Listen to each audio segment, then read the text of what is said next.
Olá, tudo bem? Aqui é o professor Ricardo Pasco, da Universidade Federal do ABC. Essa é a nossa terceira aula do curso de Fenômenos Térmicos. A gente vai falar um pouquinho sobre gases. E gases você já deve ter estudado anteriormente, né? E a gente consegue classificar o estado, né, do gás de acordo com a sua pressão, seu volume, sua temperatura. Então a gente chama isso de variáveis de estado. E no caso de um gás geral, a relação entre essas três variáveis aí é complicada. Tá? A chamada equação de Van der Waals, no caso, um pouco mais complicada do que o que a gente vai estudar hoje, mas pode ser bem mais complicada ainda. Tá?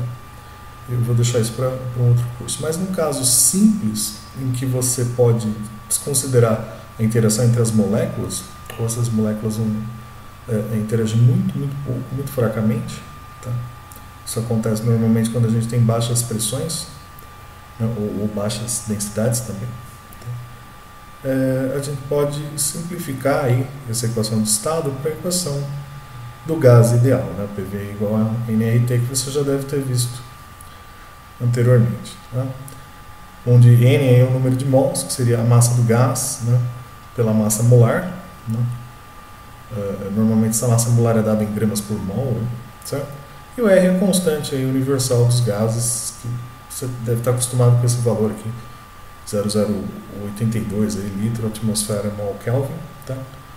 Ou no caso do SI, que a gente vai acabar usando mais aí, né, 8,31 joule por mol Kelvin. Tá? Okay.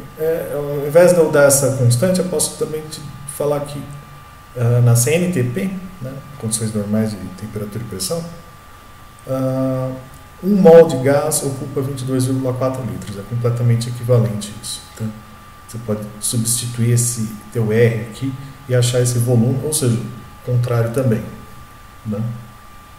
Então você pode fazer a inversa. Mas para nós, aqui no nosso curso, a gente não está mais interessado tanto na descrição macroscópica do gás, mas sim a gente quer uma descrição microscópica dessas substâncias. Tá? E para a gente passar para uma descrição microscópica, ao invés dessa formulinha, essa equação 1 aqui, é mais interessante escrever, ao invés do número de mols, ou moles, aí, escrever o número de partículas, tá? Então, como é que a gente faz isso? A gente faz assim, o número de mols era então a massa total do gás, sim? Então, seria, por exemplo, N moléculas ou átomos, depende se o gás é formado por, se é monatômico, né, formado por um átomo só, por exemplo, gás hélio, né? Ou se é o gás oxigênio, por exemplo, então, diatômico ou triatômico, assim por diante.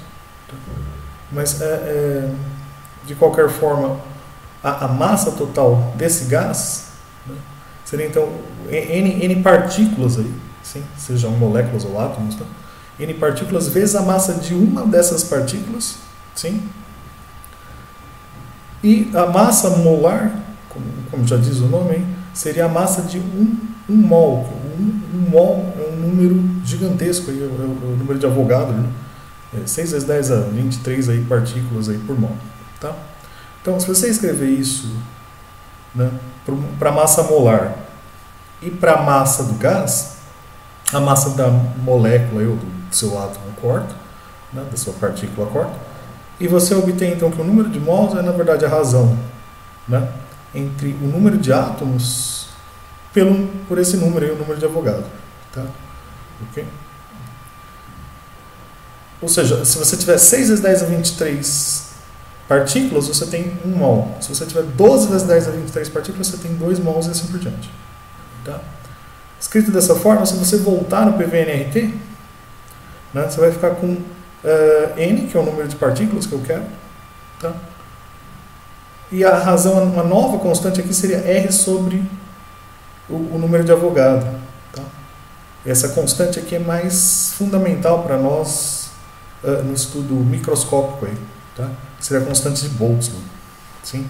seria a razão então entre o teu R, que é 831 Joule, mol, etc., né? Por 6 vezes 10 a 23, isso dá um 38 10 a menos 23 Joule Kelvin. Note as unidades aqui do SI. Tá? Ok. E como que eu vou usar essa formulinha? Como é que eu faço a ponte aí entre as grandezas microscópicas, né? Como, por exemplo, o número de partículas aí, né? E a pressão, volume, etc., né? Como é que a gente faz a ponte? Então, a gente cria um modelinho mais simples, né? Cria um modelinho aí, que seria uma idealização, né, do gás, para estudar aí, então, essas variáveis aí do ponto de vista microscópico. Isso é chamado de teoria cinética dos gases. Então, quando que um gás, né, pode ser considerado ideal, uma vez por todas, sumarizar aí essas hipóteses. Então, primeiro, o número de moléculas aí, ou de átomos, né, o número de partículas de maneira geral é bem grande, certo? Aqui eu vou estar supondo que N seja grande para que eu possa ter uma estatística. Você vai ver isso mais para frente. Tá? Estatística sempre está relacionada com números grandes. Assim, veja, um mol teria da ordem de 10 a 23, 6 vezes 10 a 23. Tá? O que mais? O tamanho das moléculas é pequeno comparado com a distância entre elas, na média, né? Certo? Okay. Então, basicamente, você pode fazer elas, na verdade, multiformes. Sim? Vai dar a mesma equação, vai dar o PV e NRT do mesmo jeito. Tá? Ok? O que mais? As colisões são sempre pelas leis de Newton, certo? Sim. Mas não existe nenhuma restrição quanto à velocidade. Não é igual a relatividade, por exemplo. Tá? Elas podem ter a velocidade que quiserem aí. Tá? Esse é um gás não relativístico. Sim. Okay. E na direção, no vetor velocidade, na direção no sentido que que você quiser, tá? Sim. O que mais? Entre elas não existe nenhuma força de atração, nem repulsão, nada, certo? Só existe força na hora que elas colidem. Na verdade, você pode imaginar que são bolas de bilhar, entendeu? Tá? E lógico que elas também colidem com as paredes do recipiente, do recipiente que está mantendo o gás, né, aprisionado. Tá? Eu vou também pedir que o gás seja feito só de um tipo de molécula, tá? Para que tenha sempre a mesma massa. Sim?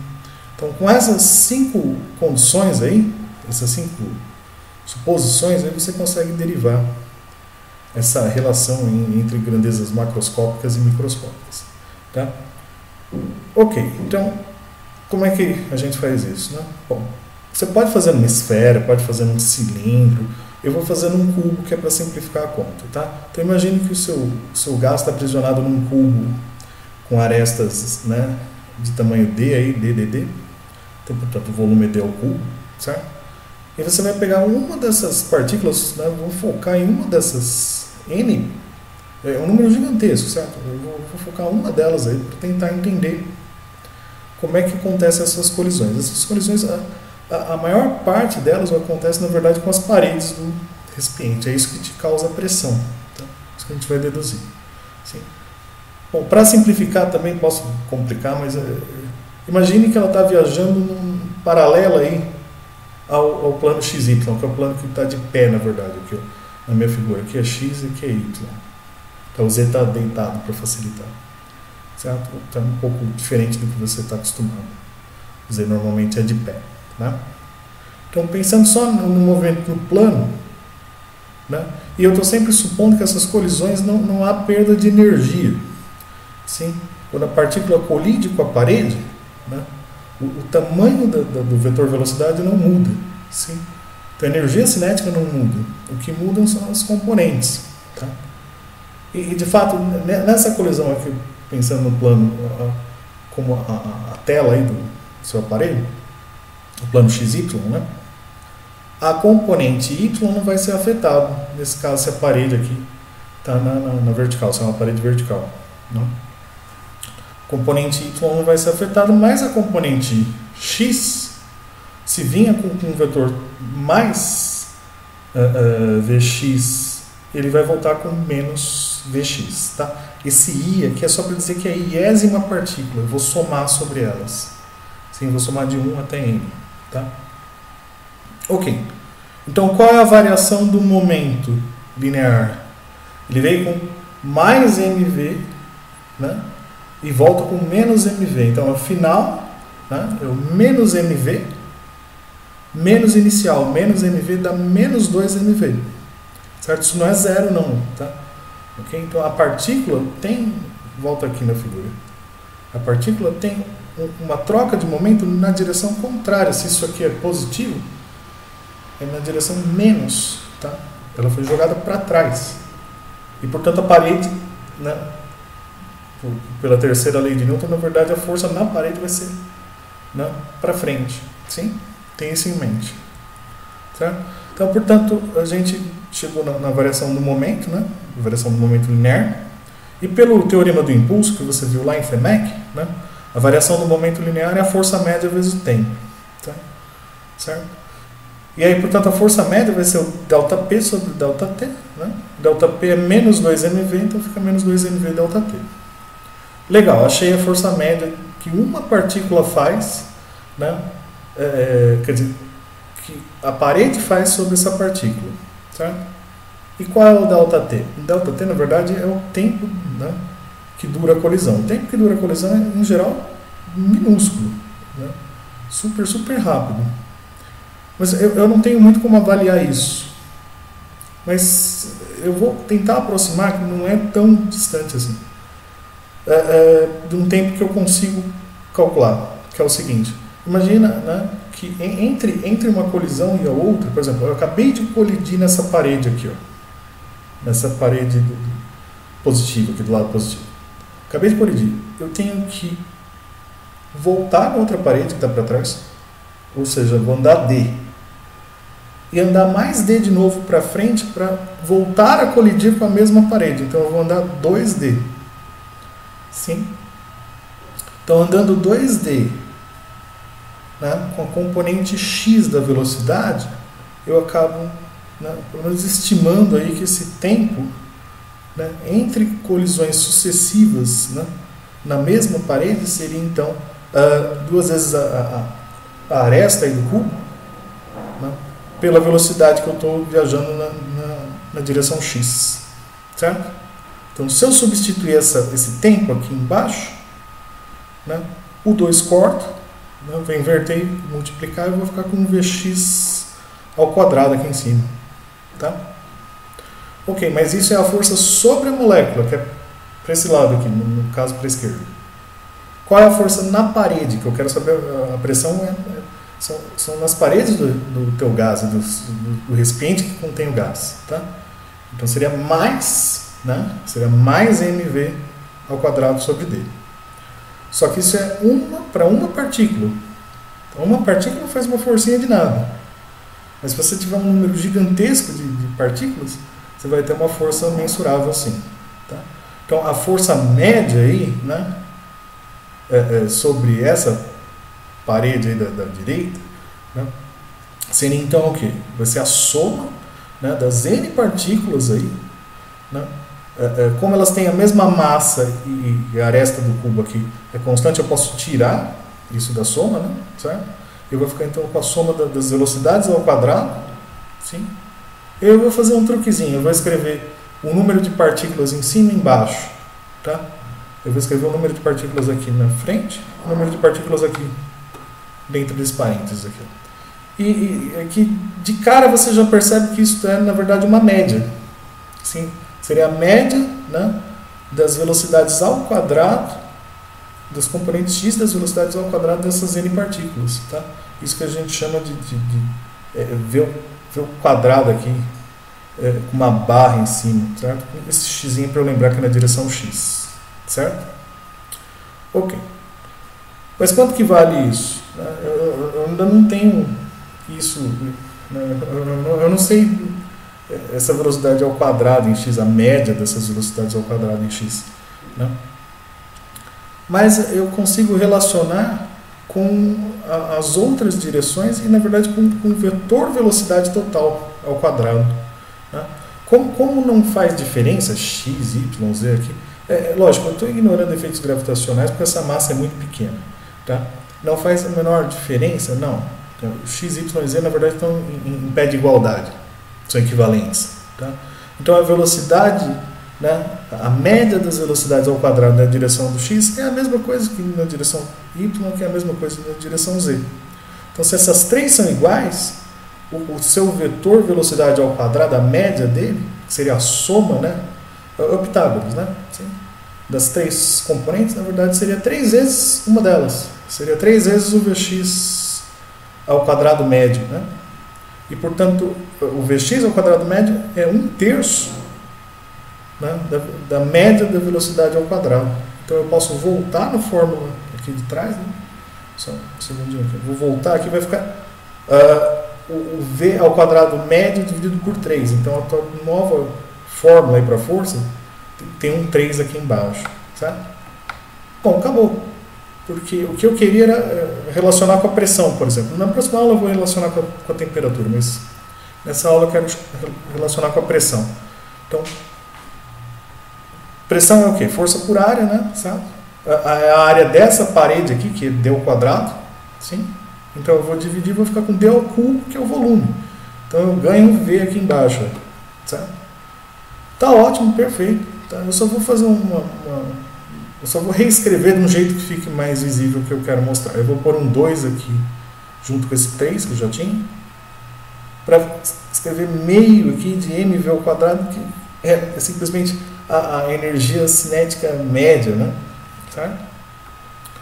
E n sobre v é o número de partículas por volume, ou seja, a pressão, né, é 2/3 dessa densidade de partículas, sim, vezes a energia cinética média, né, por partícula. Tá? Então, isso está de acordo com o que a gente está acostumado com o dia a dia. Né? Por exemplo, você está enchendo, sei lá, o pneu de uma bicicleta, você está pondo mais partículas, está aumentando a pressão, está aumentando essa densidade. Sim? Ou então, como a gente vai ver na próxima aula, aqueceu o pneu rodou, você vai fazer um exercício desse tipo. O pneu rodou por muito tempo em alta velocidade, esquentou. Você acaba aumentando a energia cinética dessas partículas. Então você acaba aumentando também a pressão dentro do pneu aí. Tá?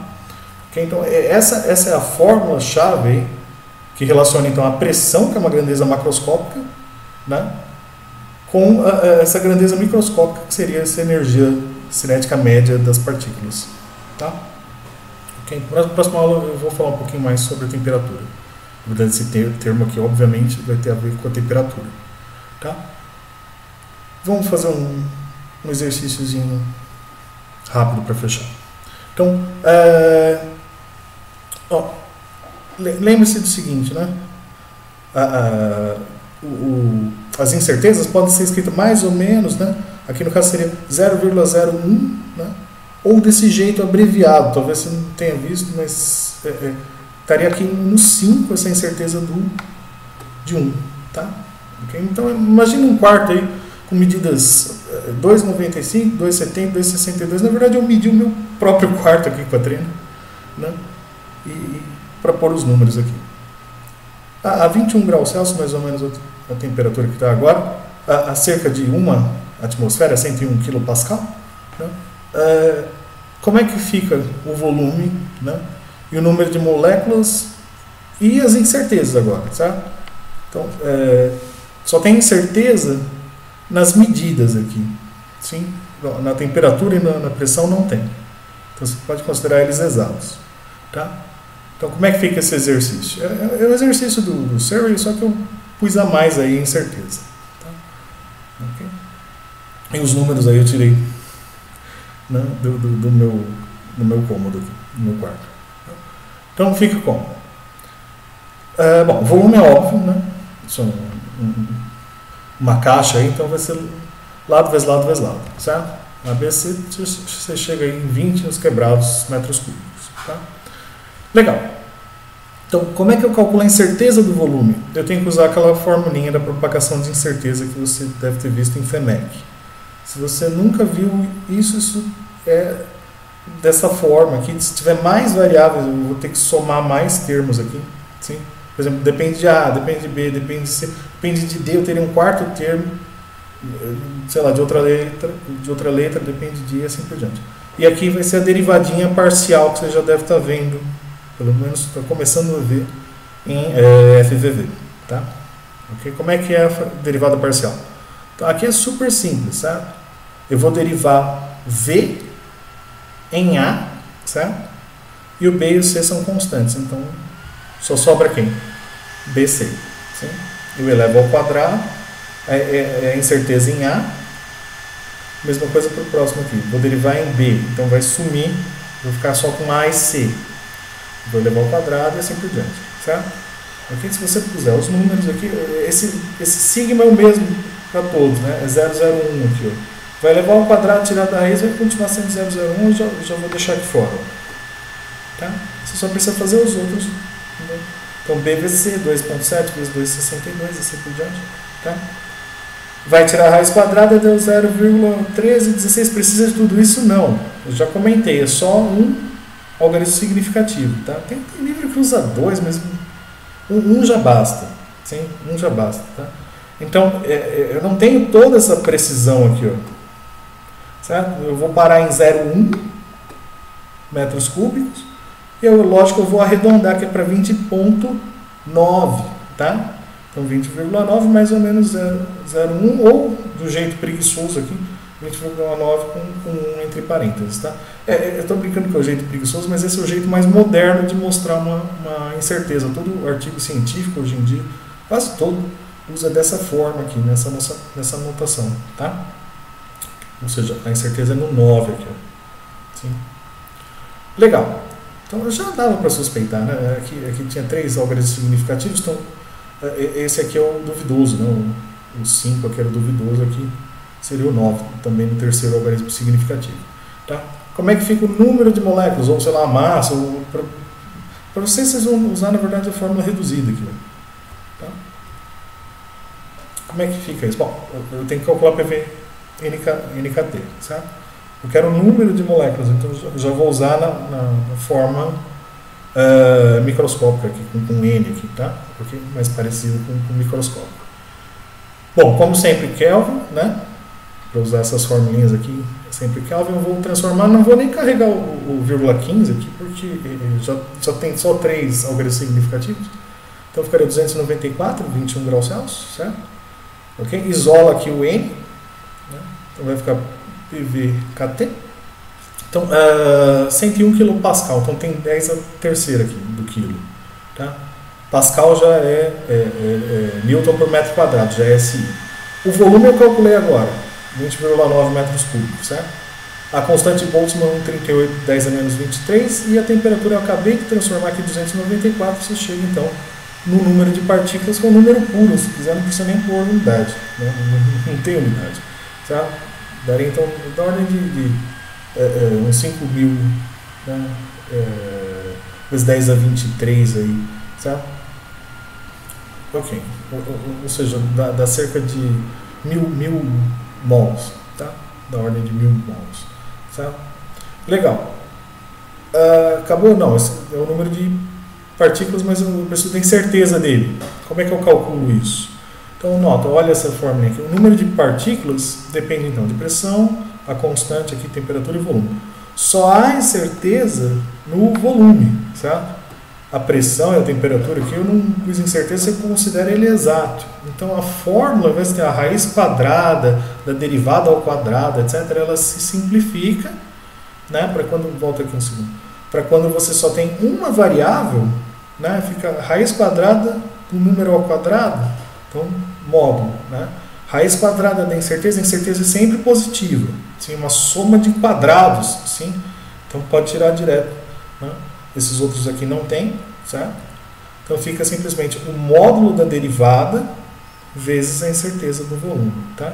Você só vai usar isso na questão, não vai nem precisar fazer tanta conta assim, tá? Ok, então como é que fica? Derivada de n em relação a v, né, vai só sumir o v. Sim. Os outros são constantes para essa derivada parcial. Tá? Vai ficar P sobre KT vezes a incerteza do volume. Acabou. É só pôr os números aqui. É igualzinho a conta. Ao invés de ser 20,9, aqui é 0,1 incerteza. Tá? Então, de novo, tem um monte de algarismo significativo. Não. Vai parar onde? 0,02. Tá? Okay? Então, aqui eu paro em 0, 5,20. Tá? Então, 5,20 com um errinho de 2 aqui. Né? Vezes 10 a 26 moléculas. Esse é o resultado. Tá bom? Bom, qualquer dúvida mande e-mail, tá?